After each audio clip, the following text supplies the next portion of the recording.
All right, the drink we're about to make is called Chocolate Nemesis. All right, that sounds pretty devious, doesn't it? I've got a coffee mug here. I've got an Irish coffee mug, actually. You can use any coffee cup that you like. I'm going to measure out 1 ounce of Godiva liqueur. I've got the dark Godiva liqueur here. And we're also going to do 1 ounce of Irish cream. There we go. And we're just going to fill it up with some good old hot chocolate. All the way to the top. Okay, let's get our spoon and stir it up.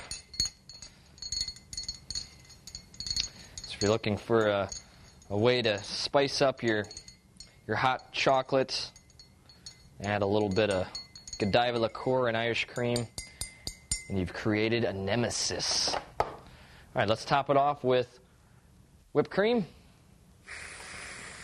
Boy. And we'll give it a straw. And that is how you make a chocolate nemesis. Bottoms up.